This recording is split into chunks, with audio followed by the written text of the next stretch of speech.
I believe that in the last days, the end must match up with the beginning.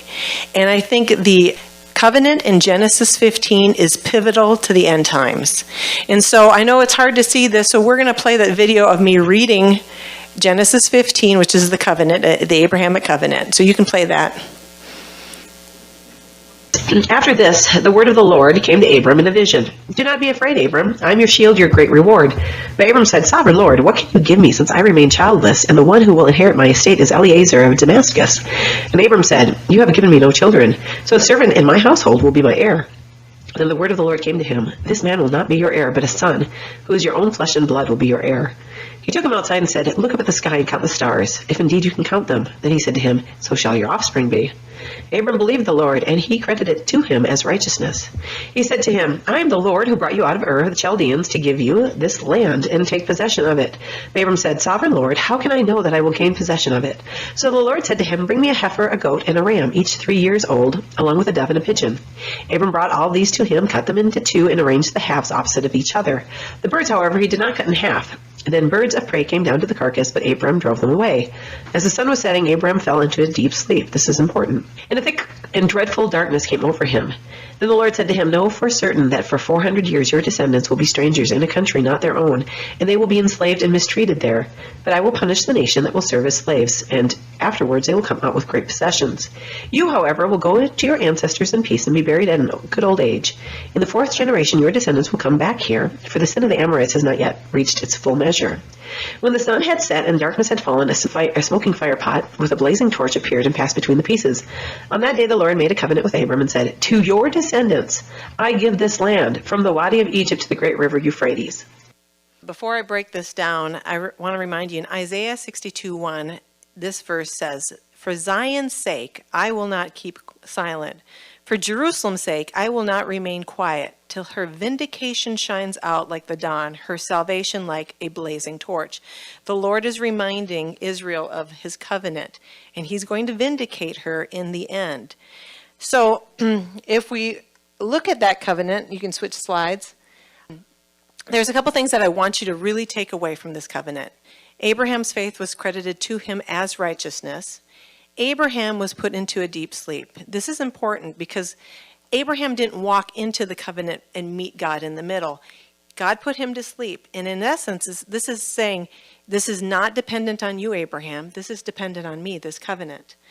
And so there's nothing that Abraham can do to break the covenant. There's nothing they can do to fulfill this covenant. This covenant is solely on the faithfulness of God. Then the other thing is, this is a blood covenant. The severing of the bodies of animals was to set up the penalty of perjury and was usually accompanied by the implications by the covenant breaker of a destruction as complete as that which had befallen the slaughtered animals. So in essence, God is saying, if I don't fulfill this, let this destruction of the slaughtered animals befall on me. So he's laying his life down for a covenant. He doesn't say it, but he shows it. And this is where, if you're an enemy of God, if you know you're going to be judged and you don't want that to happen, what do you try to do? You have to try to break that covenant. And I'm going to show you that there was 7 times in history where Satan has tried and taken the land, or areas where he's also tried to kill the Jews. And you see, the Jews have always been a persecuted people. All through history, again and again and again. Satan is getting to this covenant, and in the last days, it's going to be a culmination of trying to take the land and kill the Jews. In Revelations 12:1, we see, in this chapter, John sees a vision of a woman. She is clothed with the sun, and the moon under her feet, and on her head a crown of 12 stars. So Israel is the woman and the womb to which Messiah would come from. And in Genesis 32, Jacob is named Israel. In Genesis 34 is the story of Dinah. Israel knew the calling that they had.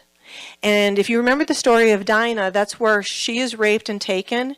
And the men say, we want to join your clan. We want to be with you. And they said, okay, well, you get circumcised. And then they get circumcised and they wipe them all out. And you go, wow, that's pretty cruel. Satan was trying to break the seed and the line.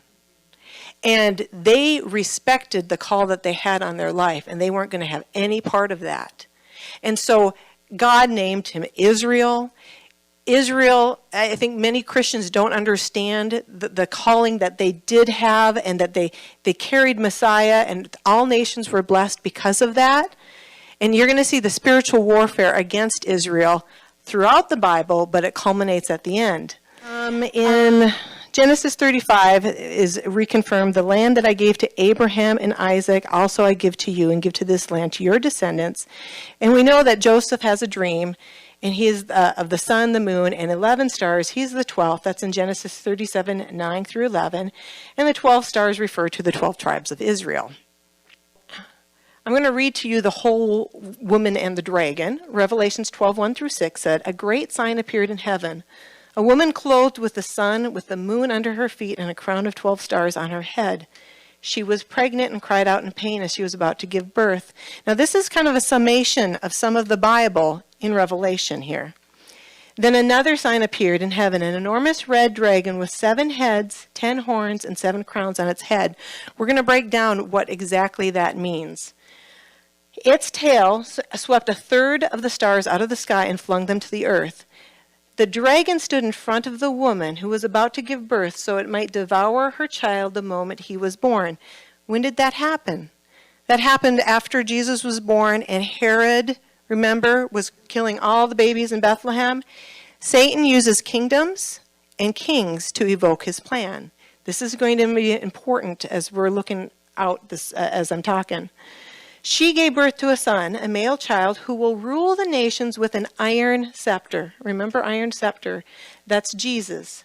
And her child was snatched up to God and to his throne, where he is today. And the woman fled into the wilderness to a place prepared for her by God, where she might be taken care of for 1,260 days. This happens at the time of Jacob's troubles. When Israel is invaded for 1,260 days, he hides them, and he tells them, when you see the abomination of desolation, go. Don't look back, don't grab anything, go to the hills of Judea, run. And some of them will and some of them won't. He will provide safety for the ones that do, because he is tied intimately to this covenant and preserving the nation of Israel and the territory. But there is an invasion that does happen. And so we're going to go all the way to the very beginning now, because I just showed you Revelation 12, where it talked about that the woman is Israel. When we hear this part, Genesis 3:15, this is right after Eve sinned. And after Eve sinned, God turns to Satan and says this. He says, and I, God, will put enmity. Now, enmity is deep-seated dislike or ill will. It suggests positive hatred that may be open or concealed between you, Satan, and the woman. Now, we always kind of assume that this is Eve, but he knew the end and the beginning, and so he's directing at the woman is going to be Israel that would carry the Messiah. And as you see, and between your seed, who is the seed of Satan? The seed of Satan are those that do his will in rebellion to God. And then her seed. Well, who is her seed? Her seed is the descendants of Abraham, and we get grafted into that. In Galatians, it says 3:29, if you belong to Christ, then you are Abraham's seed and heirs according to the promises. So you are also grafted into that storyline. We don't replace the Jews. We are grafted into their story. And then it goes to a specific seed. He, which is Jesus, shall bruise your head, and you shall bruise his heel. Well, we know that the bruising of the heel happened on the cross. There's coming a day, squishing of the head. If you look at Numbers 24, 17 through 18, it says, I see him, but not now. I behold him, but not near. A star will come out of Jacob. A scepter will rise out of Israel. He will crush the foreheads of Moab, the skulls of the people of Sheth. Now, the sons of Sheth is a descriptive term for Moabites. Edom will be conquered. Seir, his enemy, will be conquered, but Israel will grow strong. The star is a reference to Messiah and out of Jacob is interpreted even by the Jewish commentaries as the son of David. So this is a prophecy of when Jesus comes back, he is squishing the heads of the seed of, and he's going into a specific territory. Why is he going into a specific territory? What is the big picture here? So now I'm going to bring how Islam fits into this. Abraham had two main children that we talk about in the Bible. He had many more after Sarah passed away, but there are two main ones. There is Isaac, and we know that Isaac is the one that was almost sacrificed on Mount Moriah, and to whom the promises are two, that there would come an heir, a savior, out of them, that line. And we know King David was through that.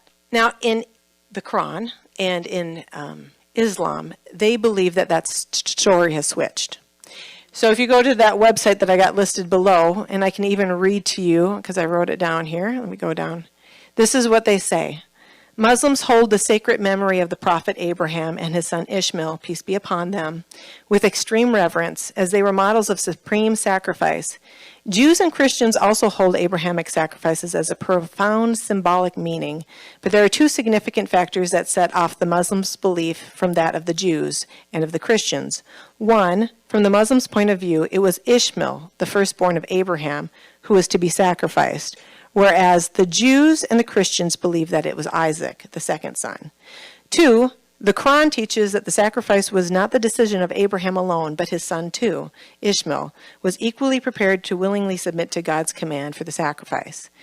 Now, that changes the whole story, because if it's not Isaac, then Jesus is not the promised Messiah, and that's exactly where the Quran takes it. Then Ishmael becomes the son of promise, and the Islam is through which the line that should inherit the land.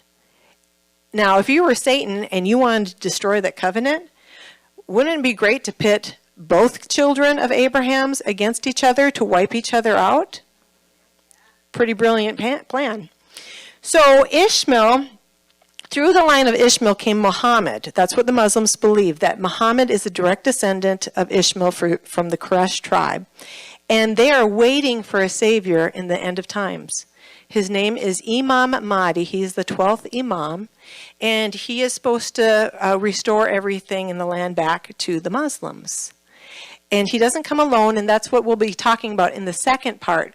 But remember, this totally flips everything. Satan parallels God because he wants to be God, so he is always bringing the imitation. Yeah, and now you're starting to see where end times could very well go. So now, here's the next slide. You can flip it. Is a Muslim video talking about that they believe that the scripture is corrupted, and that they are told to always come back to Israel. Now, Al-Quds means Israel, Jerusalem, the city of Jerusalem. So they are told to always keep coming back no matter what, because eventually Allah will give them that land. So you can play that. Stay with me now, I'm going to go into the science. As for Al-Quds, which is called the holy sacred place, Al-Quds, Jerusalem, Palestine and its surrounding.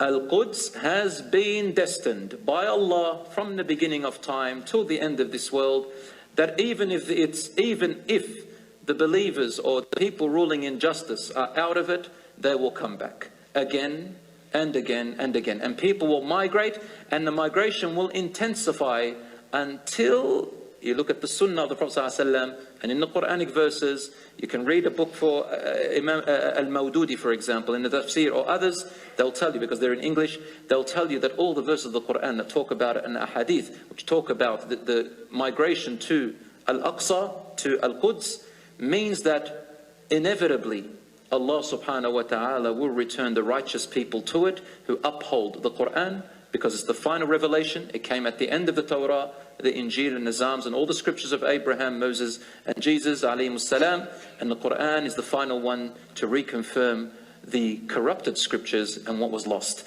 The Quran is the final word of Allah that will uphold it, and the Sunnah of the Prophet ﷺ, which will end with Isa alayhi salam. So the Quran, as you just heard, justifies that Muslims should continue to migrate to Jerusalem. Why? Because Allah will return the righteous people to it who uphold the Quran. because the Quran is the final revelation. Now, this is where the law of abrogation comes in. In Islam, the things that were written at the end of Islam abrogate, nullify, eliminate the things that were at the beginning. So anything that contradicts at the beginning, and so an example would be Muhammad, when he first came, he really wanted to win the Jews to his side, and so it was a message of peace. But later on, when he got kicked out of Mecca and went to Medina, he became a warlord, and the jihad verses are the ones that actually abrogate the peaceful ones. So, and because the Bible was before the Quran abrogates anything that is contradictory in the Bible. And so the land, they believe, belongs to them because the Quran switched the meaning in the story. And then they add to it, as I'll show, there's prophecies. Revelations 12:18 says, I warn everyone hearing the words of the prophecy in this book that if anyone adds to them, God will add to him the plagues written in this book. And if anyone takes anything away from the words in the book of this prophecy, God will take away his shore in the tree of life and the holy city as described in this book. And that's exactly what Islam does. So in Genesis 22:2, it says, Then God said, take your son, your only son. Now, was that the only son? No, there was Ishmael. God didn't want you to get confused to who the promise was to. So whom you love, Isaac, and go to the region of Moriah, sacrifice him there as a burnt offering on a mountain I will show you.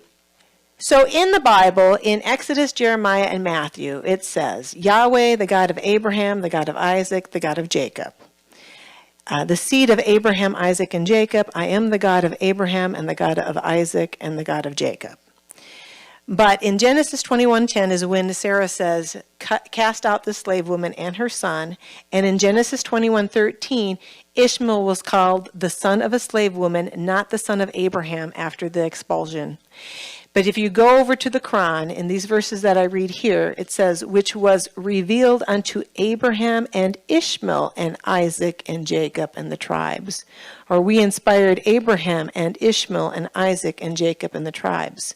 So again, the adding of the name legitimizes their right to the land. Now Malachi 1, it says this, I loved Jacob, but Esau I hated. This is a divine revelation. The Lord spoke his word to Israel through Malachi. I love you, says the Lord. But you ask, how did you love us? Wasn't Esau Jacob's brother, declares the Lord? I loved Jacob, but Esau I hated. I turned his mountains into a wasteland. We'll look at where his mountains are. And left his inheritance to the jackals in the desert.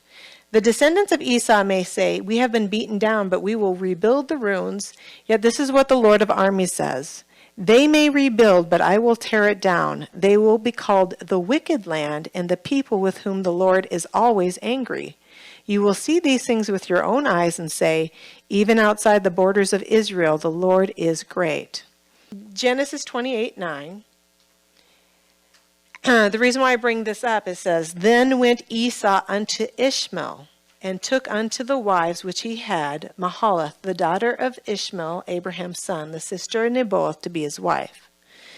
So when Esau heard of the blessing and the sending away of Jacob, and saw therein the displeasure of his parents at his Hittite wives, he went to Ishmael, the family of Ishmael, for Ishmael had been dead for 14 years, and took as a third wife Mahalath, a daughter of Ishmael, a step by which we might no doubt ensure the approval of his parents, but in which failed to consider that Ishmael had been separated from the house of Abraham and the family of promise by the appointment of God, so that it only furnished another proof that he had no thought of the religious interest of the chosen family and was unfit to be the recipient of divine revelation. Now I bring that up because the word Arab in the concordance, and I'll show you this, means mixture. Esau mixed lines with Ishmael, and Ishmael was part Egyptian, and Abraham would have other sons after Sarah died, and they would all intermarry. It means mixture. Esau didn't have the respect. Jacob did. And that's, we know that Israel is the apple of God's eyes because they protected that calling. They may not have recognized Jesus as the Messiah, but they protected the call of bringing him through. Joshua 24:3 3:4 says, and this is just me reading, it says, "But I took your father Abraham from the land beyond the river and led him throughout Canaan and gave him many descendants. I gave him Isaac, and to Isaac I gave Jacob and Esau. I assigned the hill country of Seir to Esau, but Jacob and his sons went down to Egypt. Mount Seir runs between the Red Sea port of Aqaba up to the bottom of the Dead Sea. It is part of Edom." That would be part of Arabia. Ezekiel 25, the territory of Edom is seen to stretch beyond Seir down into Arabia as far as Dedan. Isaiah 34 says, "Come near, you nations, and listen. Pay attention, you peoples. Let the earth hear and all that is in it, the world and all that comes out of it. The Lord is angry with all nations. His wrath is on all their armies. He will totally destroy them. He will give them over to slaughter. Their slain will be thrown out. Their dead bodies will stink. The mountains will be soaked with their blood. All the stars in the sky will be dissolved, and the heavens rolled up like a scroll. All the starry hosts will fall, like withered leaves from the vine, like shriveled figs from the fig tree. My sword has drunk its fill in the heavens. See, it descends in judgment on Edom, the people I have totally destroyed.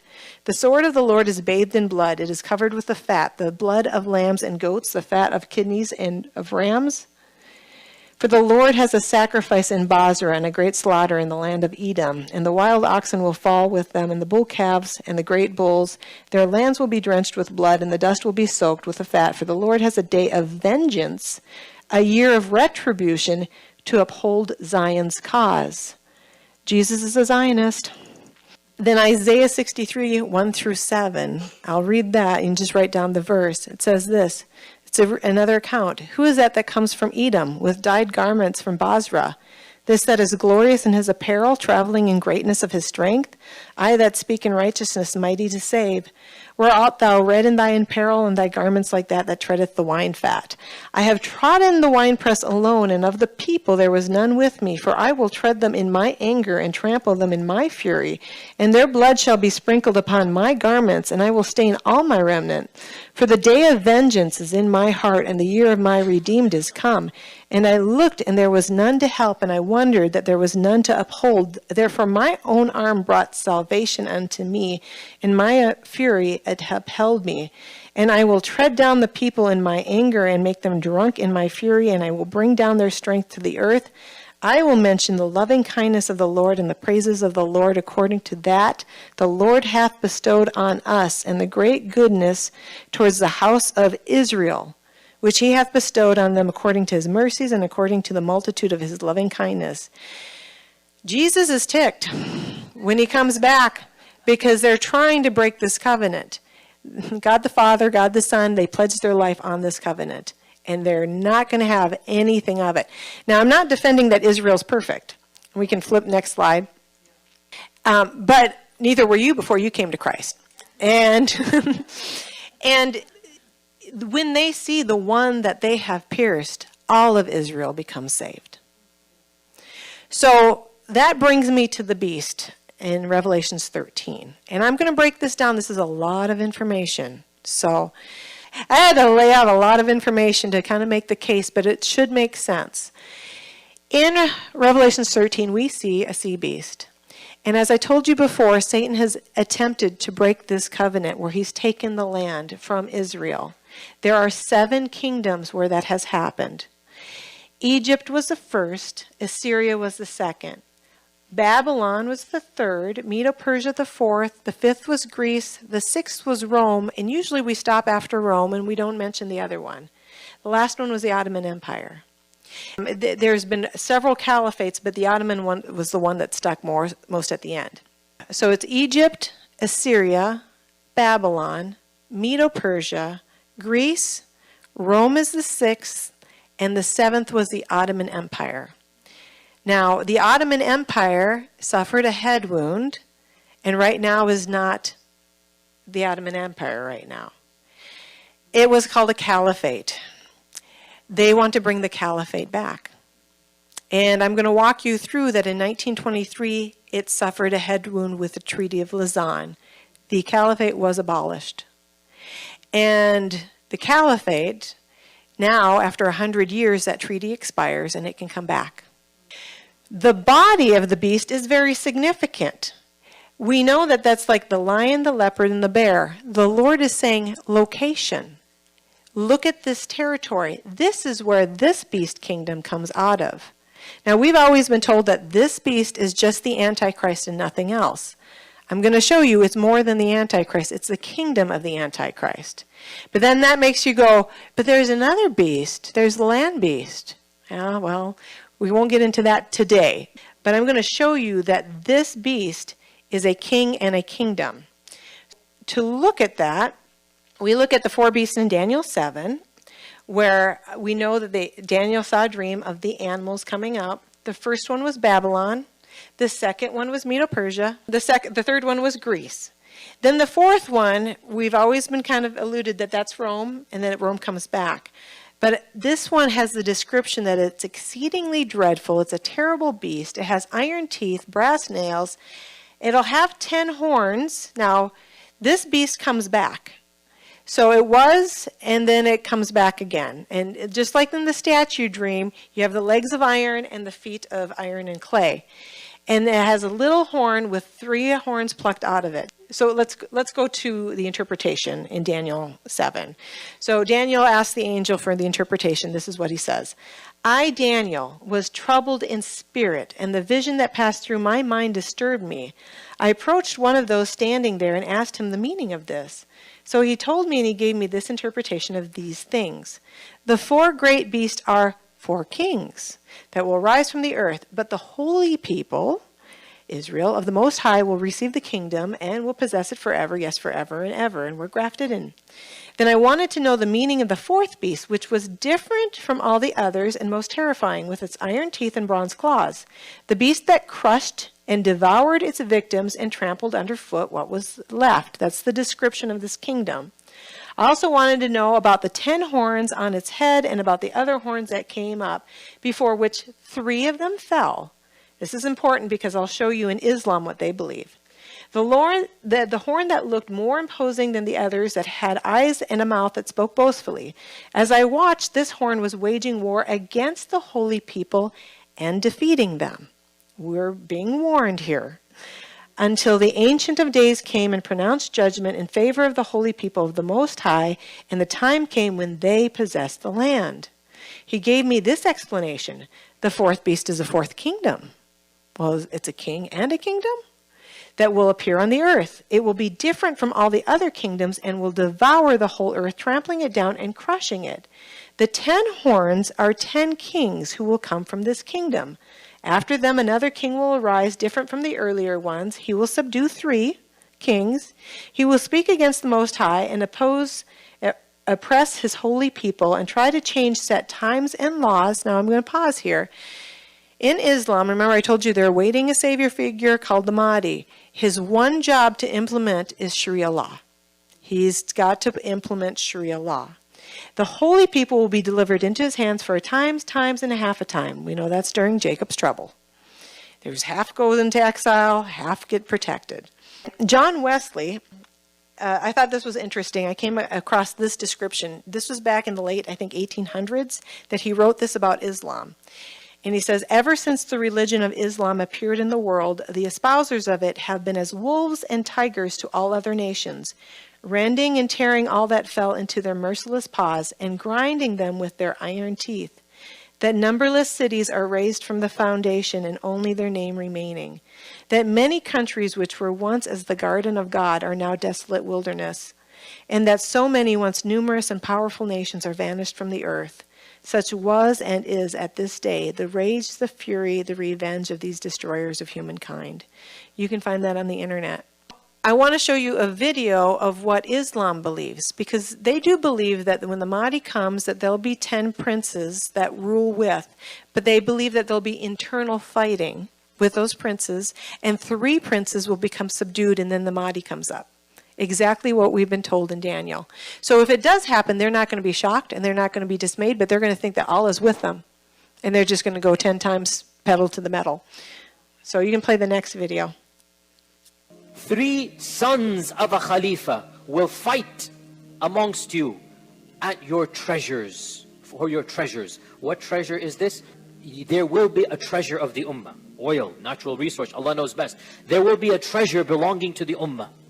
And 3 sons of a Khalifa, 3 princes. So 3 sons of a Khalifa will fight one another. So these are within the ummah. This is the internal civil war that we talked about. And none of them will be victorious. And then the black flags will come from Khurasan, and then the Mahdi, and then the hadith goes on. And what this hadith shows is that the Mahdi will come at a time when the Muslim ummah itself is internally fighting. And the Mahdi will unify the ummah from within. So a Khalifa, there's the Caliph and the Caliphate. The Caliphate is the kingdom, the Caliph is the office. The Mahdi is supposed to hold the office. So it's almost like president of a kingdom, but he's also the religious, the imam too. And then when you hear Ummah, that means the community of Muslims. So that's why Islam is very powerful, because it votes, once it gets its population to a majority, then it can change laws, and they vote as one. So Islam and communism have a lot in common in the fact that it's about the collective, not the individual. So next slide. King Nebuchadnezzar had a dream about the kingdoms that would follow his. Kingdom. Okay? We know that the first one was Babylon. We know that the second one was Medo-Persia, and the next one was Greece. We are always told that the following one is Rome, and that the revived Roman Empire is what to look for when the Antichrist comes back. But this dream was given specifically to King Nebuchadnezzar about which ones would follow his kingdom. Rome, I want to mention, was nation building. It preserved arts, cultures, but in Nebuchadnezzar's dream, the iron breaks and smashes everything, which is a perfect description of Islam. And it says, the last kingdom, the people will be a mixture and will not remain united any more than iron mixes with clay, and the word Arab means mixture. The problem that we have is most of the church right now just sees this as Rome, and so that's why they're just kind of ignoring Islam. It's not on their radar. So this might be hard for you to see, and I'm going to walk on over here and explain. I'm going to take this, and I found a broom, so let's see if I can. Okay, hold on just a second. Here's my pointer. Okay, so this is the Babylonian Empire, and the dream was given to the king of Babylon. This is the city of Babylon right here. Here's Medo-Persia. Here's the Persian Gulf. Okay, this area all here was all where Nebuchadnezzar was when he got the dream. This is Rome. This is the heights of the Roman Empire. This is the city of Babylon. You'll see that here's a Persian Gulf here. This whole area right here was never taken by Rome. It was westward. It doesn't fit. The following ones that come after, the Persian one, that conquered here, and it conquered right up here where Babylon, where he got the dream, and then it went more this way. And each one needs to conquer the rest. And what is present day, this territory here, it's all Islamic.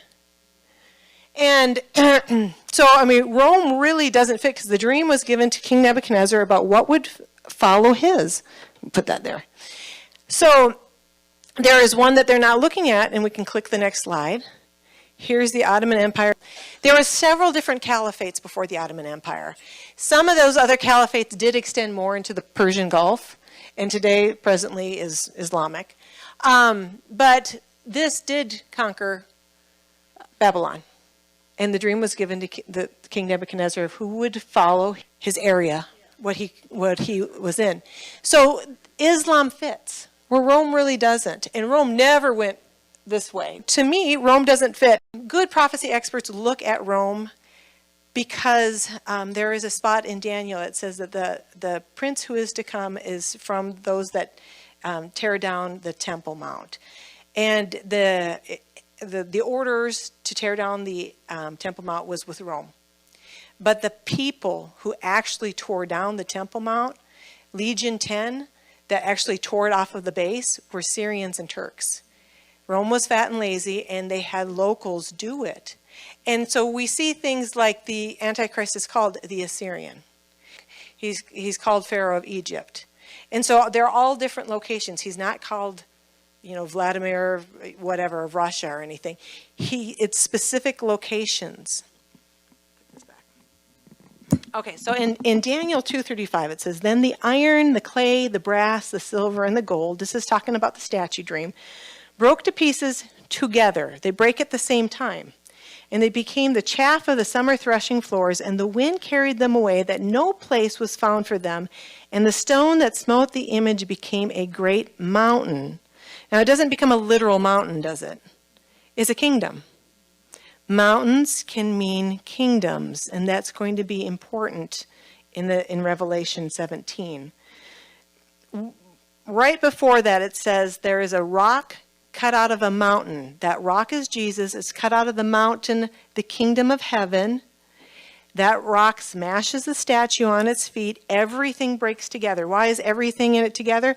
Because the final kingdom is going to be a composite of the other kingdoms in it. The Lord's saying location. And Revelation 13:2 repeats that conclusion. "Now the beast which I saw was like a leopard," which is Greece, "feet like a bear, Medo-Persia, and his mouth like the mouth of a lion." Okay, next slide. So this is putting it all together here. And this is where it's going to, I think, stick the most. In Revelation 17, it's talking about the harlot and the beast that she rides. So it says, "And the angel said to me, 'Why are you astonished?'" This is an explanation of the beast.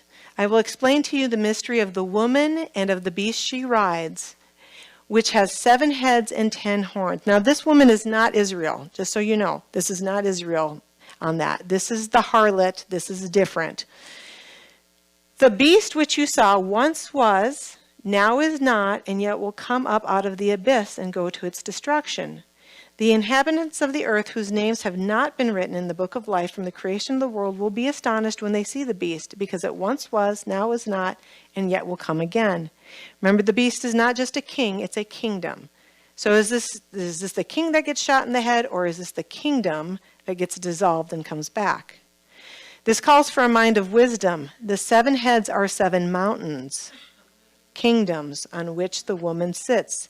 There are also 7 kings. Kings rule kingdoms. We were told it's a king, it's a kingdom. 5 have fallen, 5 kingdoms. At the time of writing of this, 5 kingdoms have fallen.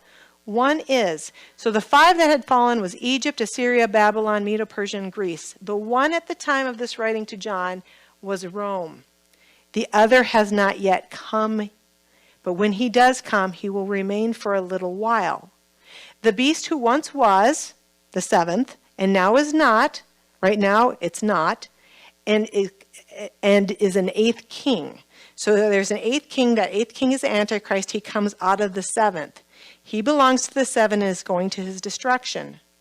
The 10 horns you saw are 10 kings who will have not yet received a kingdom, but for 1 hour will receive authority as kings along with the beast. They have one purpose. That purpose, I believe, is to break the covenant. And they will give their power and authority to the beast. They will wage war against the Lamb, but the Lamb will triumph over them because he is the Lord of lords and the King of kings, and with him will be his called, chosen, and faithful followers. Yeah. Woo! Praise God. Next.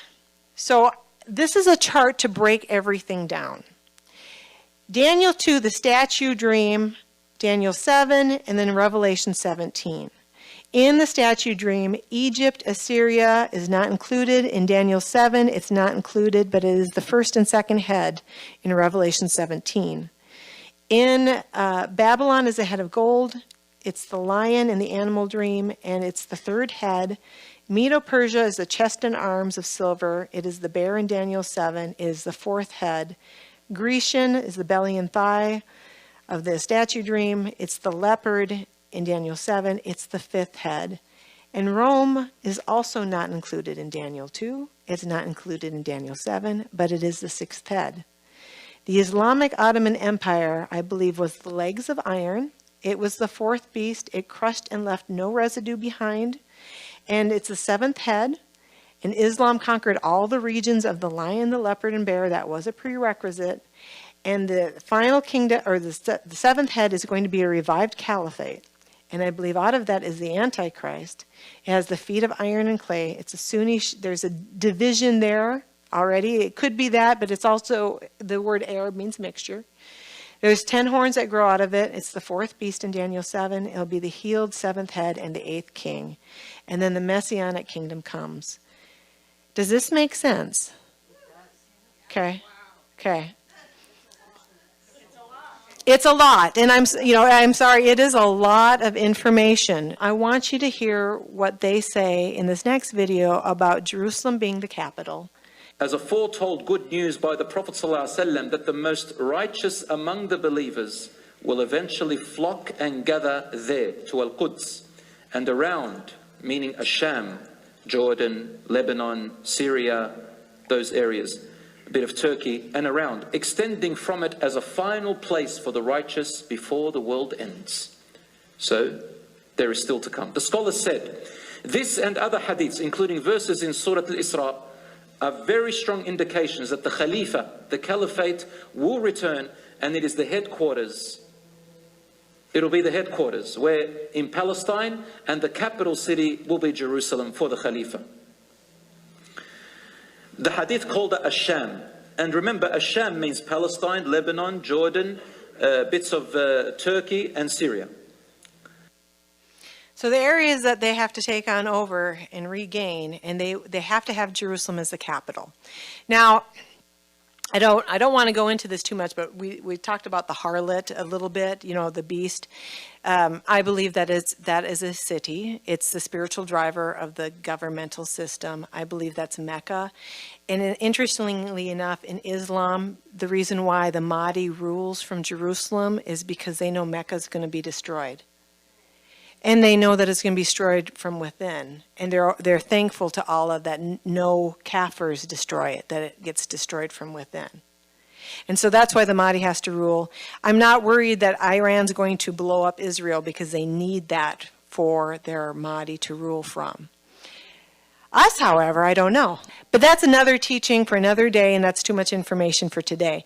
But I just want you to realize that's why they need to have Jerusalem. That's why he will sit at the head of Jerusalem. Now, there is another video that I want to show you, and this is a secular Muslim video. Good news by the It's a secular Muslim video talking about what happened in World War II that abolished the caliphate. And that now that the caliphate, that the Treaty of Lausanne has expired, the caliphate can come back and it can punish their enemies like, they said free Palestine. So, which would be punish Israel. In this video, we will tell you about the benefits to Turkey from the end of the 100-year-old Treaty of Turkey in 1923, which is coming to an end in 2023. And the possible harms to the Arab countries, Europe and the United States. And what effects will it have on the whole world? Turkey was known with the name of the Ottoman Empire until 1924. Until then, Turkey was the largest empire in the Islamic world. The Ottoman Caliphate of Turkey was spread over 3 continents of the world.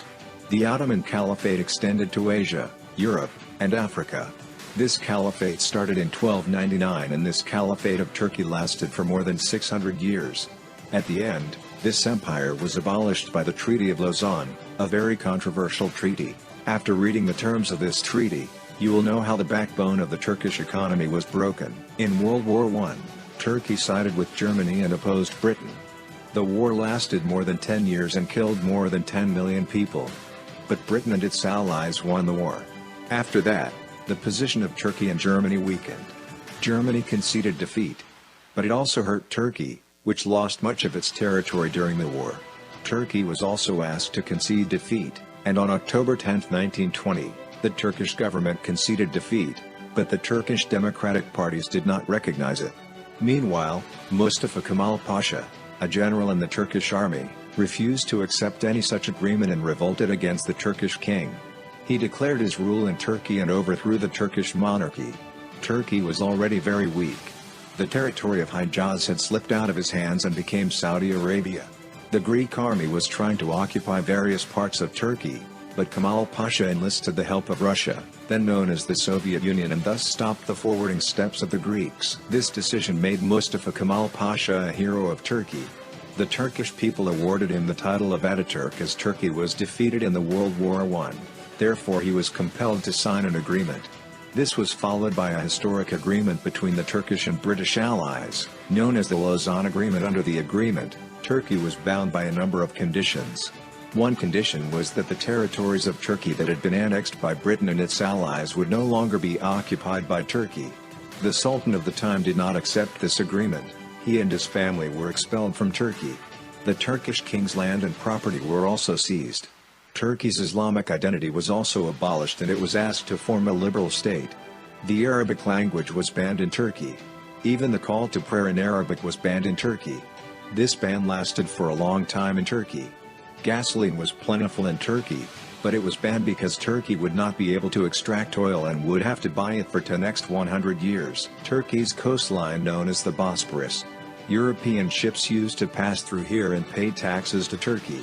It was also banned that no more taxes would go to the Turkish government. The agreement was signed on July 24, 1923 in Lausanne, Switzerland. This agreement was for the next 100 years. Now, in 2023, the treaty will come to an end and Turkey can regain its lost position. European ships passing through the Bosphorus will have to pay taxes, which Turkey will collect. Turkey will extract its own gasoline, which will strengthen its economy and regain control of lost territory in the Arab world. Turkey is once again becoming one of the world's largest economies. Turkey, Russia and China could work together to create a new power bloc that would have the potential to influence global decisions, and dollar rates will also be affected. If Russia, China, Turkey, Iran and Arab countries cut ties with the dollar, it could be a problem for the United States. If Turkey comes to power, it will try to stop the atrocities against Muslims in the world, which can also liberate areas like Palestine and Kashmir. Fortunately, Turkey has now found a fearless leader. His name is Recep Tayyip Erdogan. Under Erdogan's leadership, Turkey has made great strides over the past few years, and Turkey's economy has now become the world's 17th largest economy. Yeah, it puts it together, doesn't it? Kind of in perspective. It was totally abolished for 100 years, and now it can come back. God knew the end at the beginning. The woman Israel would have enmity or hatred against her because God made an everlasting covenant with her over a specific territory of land and promised them that a descendant of David would sit on his throne. This descendant would come out of the house of Israel, but first he, Jesus, would give his life in a blood covenant and undo what was done with the sin at the garden that separated man from God. This opened the door for the Gentiles to also be the children of God through Abraham. And in the last days, both seeds will have persecution. The story isn't finished yet. God has one more covenant to fulfill, and that is Genesis 15. Satan only has one chance of breaking this covenant, and that is by killing the ones that the covenant is promised and taking the land. Israel's right to the land is not a small issue in the last days. It is the issue. And nations and individuals will be judged on the premise of how they treat his inheritance, Israel. We have not replaced the Jews, nor have the Muslims, but we are grafted into the story of the Jews, and just as they have been persecuted by Satan since the beginning, we will too, and the church needs to realize that we are grafted into this persecution, and we need to be prepared to hold the line in the days ahead.